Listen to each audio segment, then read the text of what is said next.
Good afternoon. I'm so pleased to be able to welcome you to our session on true tolerance, countering sexual identity, politics, and public schools. And I'd also like to introduce to you our guest panelists that we have with us today. First of all, we have Tammy Schultz, a mother of four who's come all the way from her home in Oak Park, Illinois. And go ahead and take a seat, Tammy. She is here to share her personal story with you. Her story has been covered in national print and radio outlets about how she and her family really battled for their religious freedoms and their parental rights in their school district. And she and her husband also serve as excellent role models for rescuing and adopting children out of the foster care system. So we're honored to have her with us today. We also have with us Austin Nimitz, a senior legal counsel for the Alliance Defense Fund, one of the nation's largest groups dedicated to defending First Amendment rights and religious liberties of families and individuals across the land. And Austin himself has an extremely impressive trial and appellate court record on families' values cases. So we're so glad he's here lending his expertise to us on these issues. We'll hear more from them a bit later, but before we start, I just want to give you a general overview of our topic today. As Tom Minery just told you, a few years ago, we really noticed a disturbing trend, and that's that we were hearing from more parents and more students who were contacting us and describing what they felt was more of a pressure cooker situation in their public schools. Maybe it was a student who felt like their viewpoint or their biblical beliefs were being marginalized and sometimes even openly ridiculed. Or maybe it was a parent like Tammy who actually called Focus on the Family for help, who was describing feeling like her parental rights were just completely disrespected. When you're just one family or one parent or one student going up against a well-funded bureaucratic school system, it can really be quite intimidating and feel isolating, and a lot of them feel lonely. And so we wanted to come alongside them, so to speak, and help balance out that equation. And that's really what inspired us to create TrueTolerance.org, to lift up the parents' voices, the families' voices, and really equip and empower them to make their voice heard in a fact-based and loving way to their school officials and their lawmakers. Now, why did we call it TrueTolerance.org? Well, in essence, we're challenging schools to practice the real meaning of tolerance, especially when they bring in these subjects in the name of tolerance. And in an academic environment especially, true tolerance should really equate to a free exchange of ideas. It should include our respect for different viewpoints, including socially conservative and religious ones. It should not equate to silencing certain viewpoints, including, because they're impolitically correct or unpopular. But unfortunately, we've been seeing the opposite happening in many more public schools across the nation. Just to give you a few examples, I'll use a few headlines we've been seeing in the news recently. You may remember seeing this story about a Fort Worth public high school student. He's 14 years old. His name is Dakota. He was in his German language class, of all things, when they were discussing homosexuality and religion one day. And I guess it's no surprise that they would be discussing that in class, because a few days earlier, the teacher apparently posted an article on the wall featuring a picture of two men kissing. And so, of course, being teenagers, they're going to be bringing this up in class and discussing it. And at that time, Dakota turned to his friend or his classmate and said something to the effect of, "I'm a Catholic, and Catholicism doesn't affirm homosexual behavior." And I guess there was only one viewpoint allowed in that class. It didn't include a religious-based one, because the teacher overheard him and immediately marched him down to the principal's office, where he was slapped with a possible bullying infraction and immediately suspended. And so, again, he wasn't harming anyone, bullying anyone, threatening anyone. He was simply expressing a personal viewpoint based on a religious belief. So there needs to be a safe place for that kind of free speech. This is also a trend we're noticing on college campuses at the higher level. There should be even more academic freedom. The two students depicted on the screen, they didn't know each other. They went to school in completely different parts of the country. One went to a public university in Georgia. One was in Michigan. But their cases are disturbingly similar, because they were both straight-A students. Like Dakota, they were not bullying, threatening, harming anyone. All they did was express a biblical viewpoint on marriage and sexuality. One did so in a classroom assignment. But they were told for that they were not appropriate students for the public university counseling program, and they were both expelled. it's kind of hard to believe that that sort of thing happens today in the United States when we're supposed to be about First Amendment rights. But the student at the top of the screen there, she was actually told that she had to go through what they called a remediation program. That's what they called it.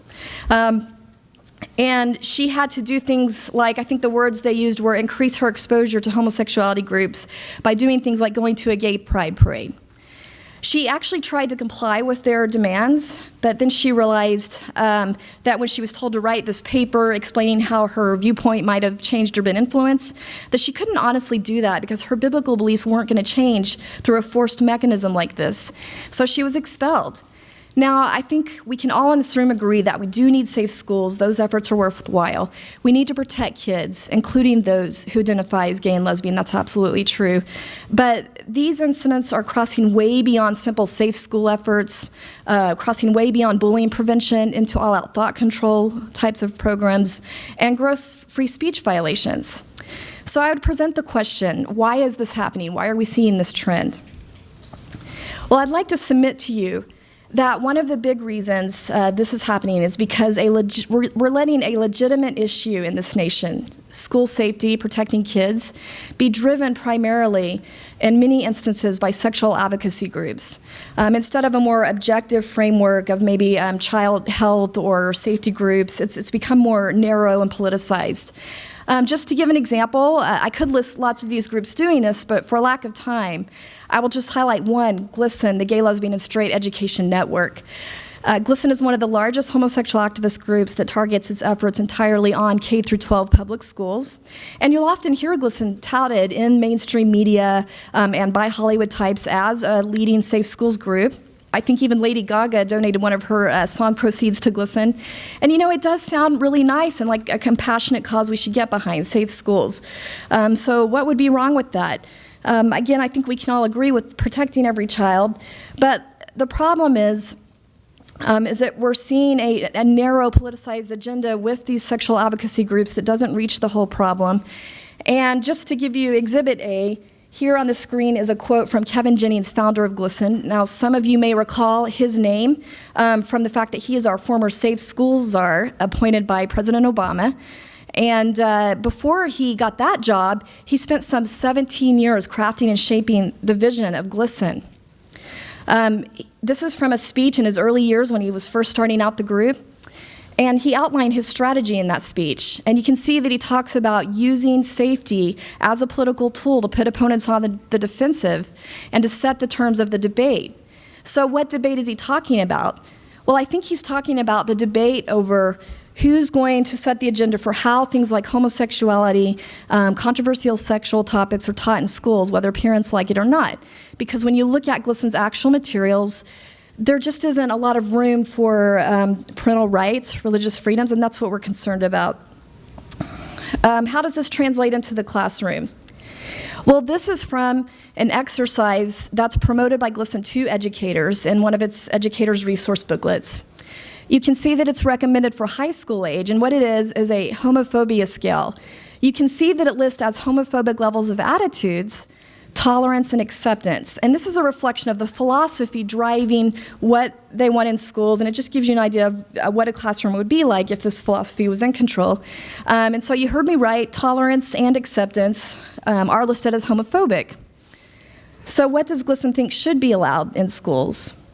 Well, here's a list of positive levels of attitude, and you can see that it's nothing short of admiration, appreciation, nurturance, even advocacy. And again, this seems to be crossing way beyond the line of simple safe schools efforts and bullying prevention into a realm of indoctrination and really transforming students into lobbyists for a political advocacy cause. As far as the younger levels go, it's interesting that just a few weeks ago, GLSEN released a new elementary school toolkit for teachers. It's called Ready, Set, Respect. Now, I myself have read this entire thing, and I'm very concerned that I didn't see much respect listed for parental rights.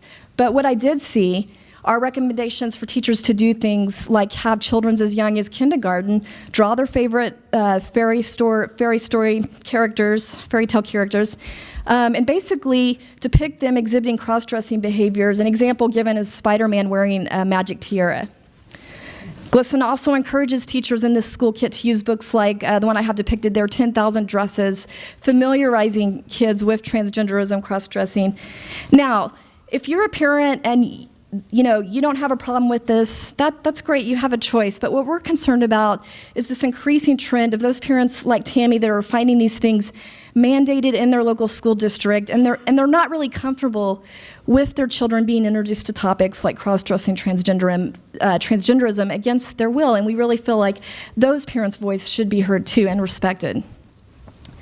Now, one of the mechanisms that we've been able to track and document on truetolerance.org for getting these materials into classrooms is some politicized policies called anti-harassment policies, politicized anti-bullying policies. And these list out certain characteristics that should be protected, like sexual orientation, gender identity.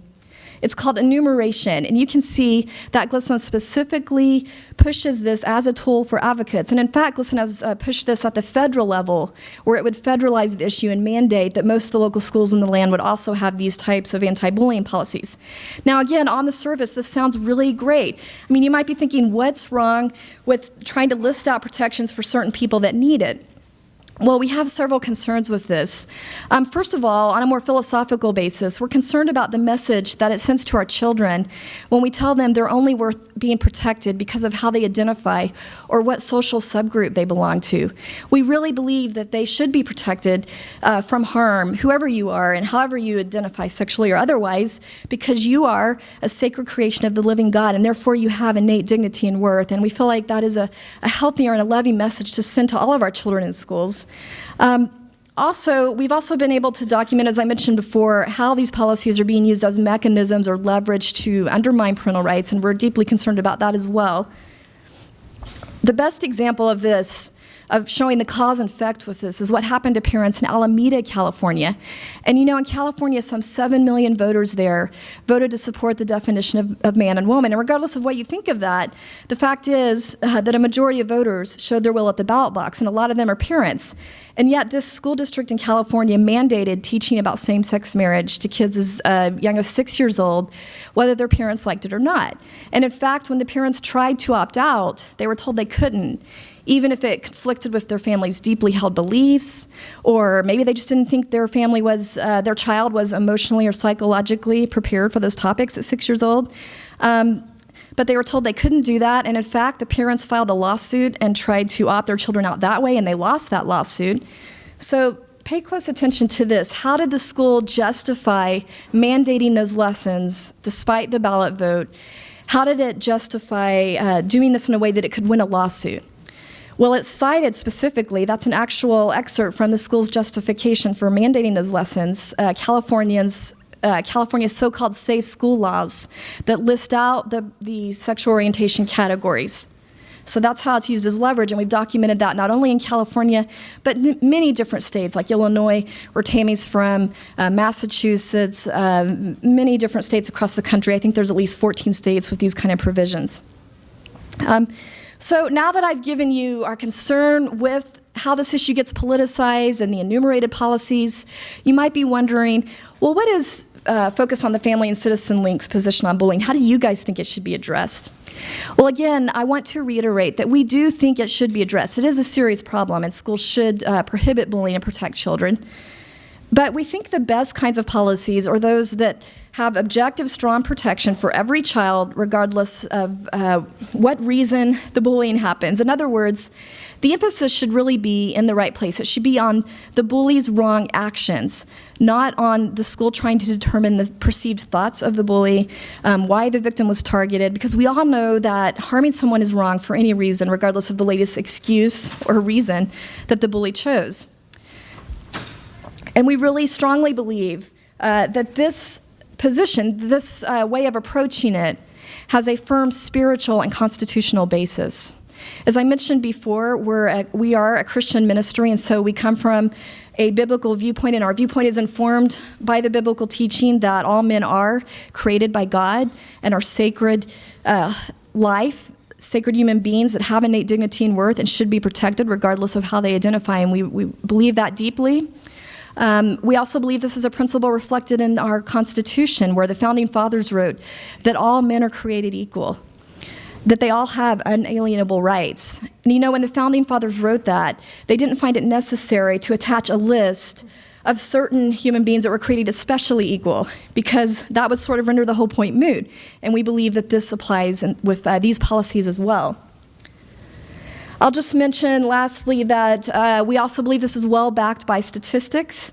Did you know that some 30% of American children report being involved in bullying, either as the bully or the victim? And the most commonly listed reason for victims being targeted, this is even stated in Glisson's own materials, is physical appearance, or just the general concept of appearing different. That could be weight differences, it could be developing faster than one's peers, a whole myriad of different reasons. But the point is, we really need policies that reflect how widespread the problem is, and not just narrowly crafted based on trying to appease more groups that are more politically powerful. It needs to be a widespread objective policy with strong protection.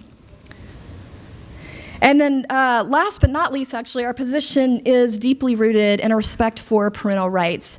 We do believe that parents and legal guardians have the most intimate knowledge of their children. They know them the best. They know how they're developing, what they're ready for emotionally and psychologically, what their needs are with the bullying issue. And so we believe this should be an issue addressed at the local level with school districts.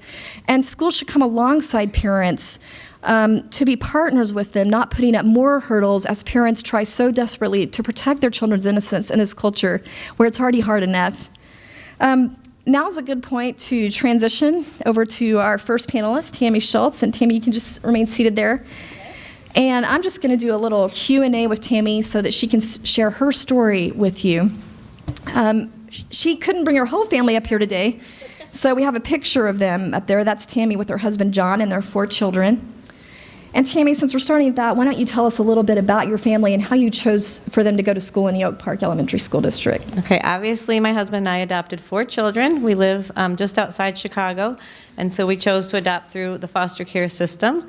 So the kids, we were living in Chicago, then we were looking for a school district. We moved to Oak Park, just actually 1 block out of Chicago, looking for a good school system that would help educate our children. And also, we were looking for community. Our community is extremely diverse, so there are a lot of interracial marriages, adopted children. There were homes headed by gay and lesbian families. And we got along really well. We enjoyed our community. We enjoyed the diversity. And yeah, it's a great kid-friendly town. We enjoy it. So you chose it in large part for its diversity, and, Yep. and you felt like your kids would be respected there. Yep. So tell me about what happened when you heard about this Welcoming Schools program coming in, and what concern, or how old were your kids when you heard about that, first of all? About the time of that picture, so my kids were 2nd and 4th grade at our local community school, and then 2 are still preschool. We're going to be coming into our elementary school. And our elementary school has about 400 kids in it, and we, just like a regular mom, I was just reading the school newsletter, and it said we were going to have a PTO meeting that would introduce Welcoming Schools, dealing with transgender, bisexual, homosexual kind of issues, and it just made my ears perk up because I wasn't sure why my 6- and 8-year-olds would need to have that discussion in the class. I wasn't sure if it would be in school or what it would be, so my ears perked up when we read that in the newsletter. There were 3, I was with a couple other moms, we worked together and pursued it and went ahead, and it said that it was going to address bullying. Let me stop you right there. Yep. So the first thing you did was you did some research on Welcoming Schools. Oh, yeah. So what did you find out about the group coming into your school? The group coming in was Illinois Safe Schools Alliance, which sounded good on the surface, but they were also affiliated with the Glisson organization. They were a partner organization, and we actually then found out they'd already done teacher training. They had had several hours of teacher training at our school that we weren't aware of. And how did that make you feel that they'd already done the training, but the parents had no clue? Yeah, we didn't know. We were like, what? Dude, what? We were upset. I think it kind of made us all feel a little frantic. Like, what are they bringing to our school? You know, what are they introducing to our children? And just the fact that there was no transparency, there wasn't information given to us after, this was January of the school year, so 4 months after the teachers had been trained, we were coming to a parent-teacher meeting we were invited to, and that was the first time we heard about it. So I know you told me then you started asking questions. So we did start asking questions. So this group of 3 moms, we became notorious as the trio of moms. We went in and met with the with the principal and tried to get information from him, and he was still a little vague, didn't really want to disclose full information. We also received a Citizen Link magazine article that talked about other families that had encountered this across the country, and so we looked at your site at truetolerance.org, and we realized that, oh, there were other people dealing with this issue, and that we did have reason to be concerned, and we did find out that there was something we could do. I think reading those articles and seeing your webpage gave us some of the courage we needed to go ahead and fight back. That's great. Yeah. Now, one of the things you told me is that they weren't really listening to you until you got help from ADF and filed a Yep. Freedom of Information Act. Yep, so that was what happened next was as we were trying to talk to the school and not getting information, we learned that we could file for freedom of information, which the school district legally had to disclose the information. So we finally saw the full layout of what was being introduced into this, to the teachers and to the school. And then we also were able to get an Alliance Defense Fund lawyer who wrote a memo to the district saying that there were parents who wanted their perspective presented too, so that kind of got things going. And that's when it kind of hit the news and everything then. What difference did the ADF letter make for the parents? I think we finally had a voice. We actually got a response then from the Board of Education, and we finally were able to get a response from the district then when we got to that level. So, all right, well, let's talk real quick about the Freedom of Information Act. Okay. Now, you got some materials from that concerned you guys, and I've put one up on put them up. Tell us about what that's about, the list of perceived obstacles. Yeah, so they had this was the Illinois Safe Schools had this training, and one of the obstacles that the teachers reported were family values and faith systems. And that to me was just a red flag, because all of a sudden my values and my faith systems were considered an obstacle in my children's classroom, and I wasn't sure. I just felt like the enemy in my school. I suppose I ended up feeling more like I was being bullied out of my school as a result of this, that what I valued was seen as an obstacle to them just introducing things into the school. And then I think you also mentioned there was some terminology that concerned you that Okay. you got from the Freedom of Information. Yeah, so there was also, they actually, at that August training, they listed sexual terms for the teachers to know. So they had listing of transgender, bisexual, cross-dressing. And I guess it was upsetting to me trying to figure out how my tax dollars were being used to educate a teacher about this, what the value was, and then how it would translate to the classroom. It was really, it was upsetting to me. Yeah, those weren't terms that I had introduced to my second grader, and I wasn't ready to have that discussion. So it just put the cart before the horse before me that the school was introducing things that I wasn't ready to discuss. How about, let's talk about some of the materials. Then how did you start finding out the actual materials, like this video that they were going to bring into the elementary school where your children were attending? Yep, so we were able to get a hold of the video that they were encouraging the teachers use, and this was a crossword puzzle, and I could imagine it being given as assignment to my second grader, you know, to fill out, to know the definitions of transgender, gay, lesbian on a crossword puzzle. Some of the definitions were like when your feelings in your heart don't match what your body is, and, you know, just kind of things that to me were so perplexing and confusing, and we just kept arguing that it wasn't age appropriate. I didn't see it as developmentally appropriate or necessary for my child's education. Okay. How about the books? Tell us about the books. Books were introduced too. They wanted to bring in some of these books that feature lesbian and gay parents, and I think King and King was the one that boggled me the most. It was a prince who was not attracted to princesses. He was attracted to a prince and wanted to marry him, and so in the end they get married and they become the kings, and they actually showed them kissing and having a marriage ceremony. And I just thought that's something that is just, it was strange to me that they want to bring that into the school, promoting something that we don't have gay marriage in our state. We don't. It was just interesting to me. It was kind of, again, pushing a political agenda, and it looked like something that could be used with my kindergartners, so I think I was bothered that they would want to introduce things at such a young age. Okay. Will you share with us the final outcome of all this? This is a long battle that you're summarizing into a very short space of time. But what happened, good and bad, with all this? So probably about 3-month battle. We got organized. We went ahead and went to our local newspaper. We had interviews put in, and the school district, the principal and the school district kept saying, we don't understand what the problem is. And they said, well, you're not respecting my rights and my desire to introduce this or not to my child. And so we kept standing up for our rights. And by doing that, I think with the Alliance Defense Fund lawyer, we finally gathered about 40 people in our community who stood up at a school board meeting and asked that this be taken out of our school.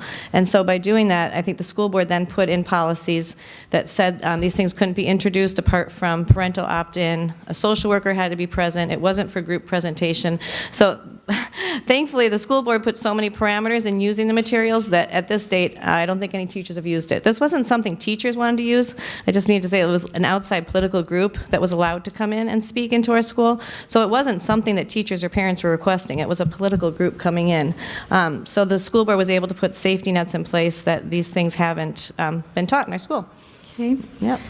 And so if you just had one final takeaway for our audience here, speaking as a parent, what do you want them to know, and why do you want to get the message about True Tolerance resources out there? I think as a parent, I think I was amazed. It was a whirlwind for, actually probably took about 2 years to get through the whole thing and battling the books in our library and things.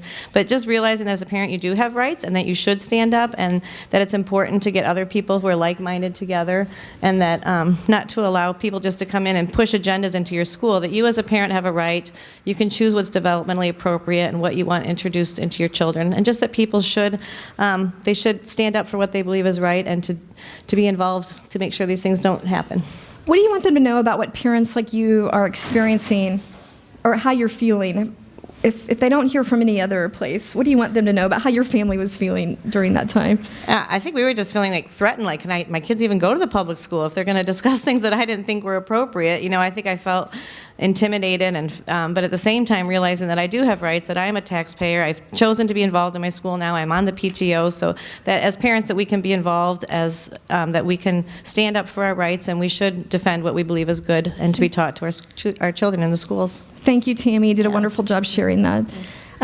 So to help parents like Tammy, you can see that the website sort of walks them through 3 different areas: how to educate themselves on what's happening, how to express their viewpoint. It gives them tips on how to do that. And then we have a take action section that makes it easy for them to make their voice heard to their school officials. It includes already packaged information from lawyers like Austin Nimick that they can just hand to their school official. For the sake of time, we'll just highlight one of the many resources in the Take Action section, and that is the anti-bullying model policy, because we think it's important for parents and citizens to be proactive and to be offering a positive solution to problems in their school. And this enables parents to do that, to offer their school officials help and a positive solution for something that they're concerned about. So let's let Austin walk us through this anti-bullying policy that's actually on the website. Austin, to start with, can you just give us a general overview of the policy? How was it crafted? What is it? How is it meant to be used? And what's the general approach? Sure, Candi. I think it's important to start out that bullying policies are nothing new. They've actually been around for a very long time, and if you look in the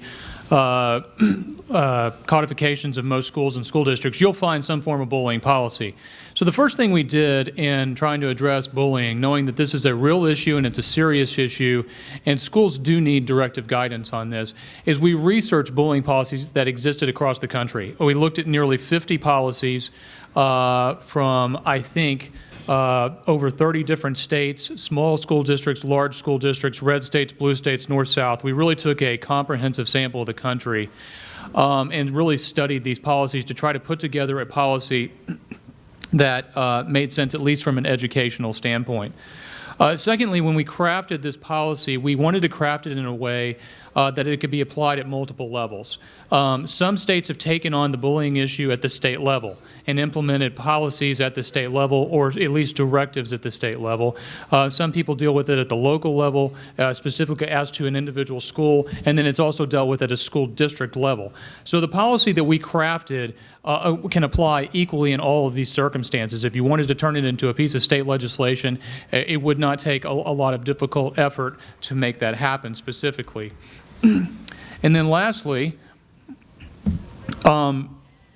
when you're looking at bullying, it's really important that you strike a balance. The Supreme Court has been very clear over the years that students do not shed their First Amendment rights when they walk in the school door. School administrators, on the other hand, have a right to maintain a proper educational forum, and sometimes there's a tension. Actually, there's a tension all the time. Teachers might tell you there's a tension in that regard every day that they show up to work, and that's a reality. And so you have to strike a balance because you have the desire of educators to create a proper environment with an absolute constitutional protection that doesn't go anywhere and it doesn't move. And so what we tried to do is make sure that there is authority for school administrators and school officials to maintain a proper academic environment for all students, but also make sure that the First Amendment protections, which are guaranteed by the U.S. Supreme Court, are not infringed upon. So those are the essential components of what we try to do in crafting this policy. Thank you. I do want to point out to our audience that the anti-bullying policy on truetolerance.org comes with a cover letter from the Alliance Defense Fund, actually offering free legal assistance to school officials and lawmakers that need it. So, Austin, can you tell us a little bit about how does that work? How does ADF come alongside school officials that request help on this? Yeah, first I'd like to point out my signature is not really that ugly. I had my secretary sign that for me, so it actually looks a little bit nicer. But we routinely work with lawmakers at the state level, the federal level, and the local level.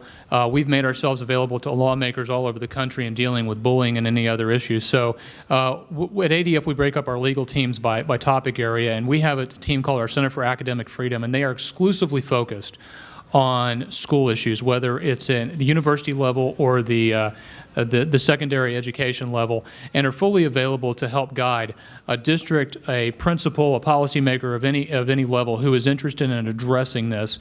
And we have an 800 number, which is 800-TELL-ADF. 800-TELL-ADF. If anybody needs that guidance, it's provided absolutely free by our ministry. Thanks, Austin. Now, when we get into the actual policy itself, what are some key components of it that you want to point out, especially in the definitions section of the policy where it defines bullying? Sure. So when you're dealing with the bullying policy, I think you have to define the word bullying. It's important that we define what we're talking about and what we're not talking about. Bullying is not an isolated incident. Okay? It's not a single incident on the playground. It's not a single negative word uttered during the course of class. It is systematic, repeated, and recurrent conduct. That is bullying. Heated debates between students is not bullying, and it's really important. School districts have been dealing with isolated incidents, student misconduct for years. They have policies to deal with that. Bullying is a separate issue, and so it's important that we understand exactly what it is. The second component in the definition you will see, and Candi has underlined it for us, is the measurable physical harm or emotional distress. This is really important that there have to be objective harm. When you have subjective harm, you have bullying becomes simply nothing more than a manipulatory tool. Somebody's feelings that get hurt in one day or one instance then becomes a tool or a sword that can be used to strike back at somebody else and say, I've been bullied. When somebody is actually being harmed, that's a whole different ballgame. And the federal courts have talked about what harm really is, and that, you know, under the First Amendment, even in a school context, nobody has the right not to be offended. You know, every time I get offended by something that somebody says, I just smile and remind myself I'm in America. This is how free speech works. People are going to say things that you don't like and that make your blood boil. And you know what? That's the price of being in this country. And that is not bullying. Now, when you have actual systematic harm that is measurable by objective standards, that's really important. And there was a recent federal court decision that came out and was talking about, you know, what is harm? How do we measure harm? Well, if you have a student that's being bullied recurrent and repetitively, for whatever reason it could be, maybe even because they define themselves as gay or lesbian, and you see a drop in their test scores of their performance in school, that's a problem. That's bullying, okay? And so there are two primary components in terms of the definition to maintain it objective instead of subjective measurement, something that we can all see and understand so it's not manipulation. And secondly, that it is systematic, recurrent, and repetitive. Now, did you want to address the material disruption at all? Yeah, absolutely. Also, thank you, Candi. In the bullying definition at the bottom, you'll also talk about an actual material disruption. Material disruption is a standard that the Supreme Court promulgated in the late 60s, and this is where the authority of the teachers and the school authorities still plays a vital role. Okay? You cannot cause an actual material disruption in the name of First Amendment rights and freedom. That's very important. And so you can, as a student, go in and cause a material disruption. The First Amendment rights for students in school are a little bit different than they are in the street. They're not as robust, but they still exist. And the right of educators to maintain a safe educational environment or a proper educational environment is there. And so when a line is crossed, and this is the balance you have to look at for a material disruption, that's very important. So the authority of the educational system and the educators is well established in this policy. Okay. So when we're looking at that balance, on one side prohibiting bullying, the other side making sure First Amendment rights still exist, let's look at the first side of that coin, the protection part. Can you explain where the teeth is in this policy for school officials to prohibit bullying and punish it? Sure. Well, I mean, as I mentioned, first and foremost, there's the right of the educators to maintain a proper educational environment, and that's there. So the students' free expression rights stop at the point that there is a measurable material disruption, and there are various cases that define that. You know, there's no laundry list of what is and is not a material disruption. That's decided on a case-by-case basis, and that's where the discretion of the educators is very important, and we rely upon them. Secondly, if you look in the reporting section of the policy, it does require every staff member to report any situation that they believe to be bullying behavior. And this is pretty consistent with what we expect of teachers. When parents drop off their children at school, the teachers and those in charge of the educational institution become in loco parentis, or in the place of the parents. They're looking out for the welfare of the kids. And so, you know, if they see a kid being harmed, they're obligated. They have a duty to step in and prevent that kid from being harmed. And so applying that standard in a bullying context is really no different. If a teacher or educator is aware of a circumstance and then they believe that there is bullying and there is harm as a result of that, they are obligated and duty-bound to step in. And so the teachers have this authority, they have this obligation to make sure that the students are protected and there is an ongoing safe educational environment. Thanks. The next part that we mentioned is the other side of that coin, which is the First Amendment rights. Can you tell us why this wording is important to include in these policies? Well, again, we're not going, in terms of striking the balance, the goal here was not to go beyond the First Amendment. You know, the Constitution is a mainstay. I can't even change it if I want to. So it's there, and the Supreme Court has been very clear on different educational circumstances that have come up in a First Amendment context. So the interpretation section is actually, you can see, very short and very simple. And it simply says this policy should not be interpreted to infringe upon First Amendment rights. It doesn't go beyond the First Amendment and give students extra free speech rights. It simply is grounded in the First Amendment and that standard. Let me just ask you, we've been seeing a lot of debate over First Amendment wording and some anti-bullying policies in different states, and we've seen accusations that that First Amendment wording is a so-called license to bully. How would you respond to that? Well, I mean, a lot of people who have an agenda, the Constitution gets in the way. That just happens.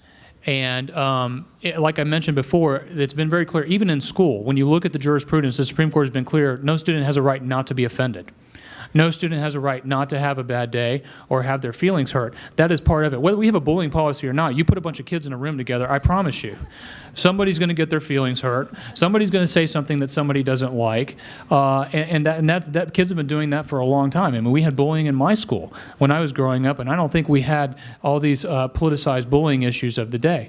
But the First Amendment is an absolute mainstay. But remember, the teachers have a right to maintain a proper educational environment. It doesn't mean that the inmates are running the asylum under any set of circumstances. And so the environment belongs to the teachers. When the students step in that schoolhouse door, they do not shed all their First Amendment protections, but they do not have a right to create a material disruption or harm another student. Okay, thank you, Austin. Just to summarize, I've given more of a philosophical or ministry-based perspective on the enumerated bullying policies, but can you give us your legal take? Why do you think they're not a good idea from a legal perspective as far as making school boards more legally vulnerable? Yeah, when you're legislating, whether you're legislating at a federal, state, or local level, and you start listing classes or categories, you indicate implicitly, and this is borne out in different case law, preferences or highlights for certain things over others. When you start from the principle that we did on this particular policy, that no student deserves to be bullied for any reason, period, paragraph, and I dare anybody to argue with that principle, then there's no reason whatsoever to enumerate categories and implicitly say through your policy that we're really concerned about these things and not concerned about these things. That we're really concerned about somebody being bullied because of their religion and not concerned about this kid over here who's being bullied because of the way they dress on a particular day or in a particular week. Secondly, we also accept the fact that notwithstanding the best efforts of the best of us, nobody is going to be able to fully enumerate every possible reason a student may be bullied. I mean, are you really going to seek to sit down and list out everything that can happen that a student may get picked on, whether it's a bad haircut that takes 4 weeks to grow out, or the way they dress on a day in and day out basis, or the fact that they've got a lunchbox that some kids feel is out of style and 10 years old or something like that. I mean, when you use your imagination and understand that kids are relentlessly ugly sometimes, you're not going to be able to do it. And so if you accept the principle that no student should be bullied for any reason, there's no reason to enumerate categories. Every student has equal dignity, as Candi mentioned, and every student is entitled to equal protection. And lastly, it's really important to understand that if you start enumerating categories, you potentially raise liability on the school or the teachers charged with enforcing this. I'll give you an example. And something that Candi has mentioned, a lot of the bullying policies we're seeing that deal with sexual orientation or gender identity define things about a student's actual or perceived gender identity. Take religion, for example. In order for there to be a query on religion bullying, a teacher actually has to know what a student's religion is. And if they don't know, then there's an element of liability thrown in where teachers then, who are agents of the state, mind you, in a public school setting, they are in loco parentis, but they're also agents of the state, now have to be intrusive with regard to the students so they know all the details to find out why a particular student's being bullied. The why is irrelevant. It doesn't matter why a student's being bullied. What matters is that the student is being bullied and that there's actual harm, and now the administrators and those in charge need to respond accordingly to that fact. And so there's no reason to make things more difficult on the teachers or educators. The why is largely irrelevant. We don't need to enumerate categories, raise potential liability, extra liability, or even just strain upon the teachers doing their jobs. We need to find out, everything about every student. How do they identify themselves? What religion are they? What is their national origin? All that stuff. You don't need it. Thanks. That was an excellent summary. Thank you, Austin. You're welcome. Well, I'll just give a quick recap, and then we'll be done with the first session and ready to move on to the next one. So just to give you a quick summary of all that we covered today, we feel like that parents should acknowledge the problem of bullying, schools should acknowledge the problem, but promote the right solution, one that provides objective and strong protection for every child, regardless of how they identify. Put the emphasis where it belongs. We feel like the most effective policies should focus on the wrong actions of the bullies and not on their perceived thoughts. And finally, we encourage parents to expose agendas with actual facts and do so in a reasonable, a peaceful manner, and to use the information that Alliance Defense Fund, as you can tell from what Austin said, it's very thorough and fact-based, to use that information, which we've made available for them on truetolerance.org.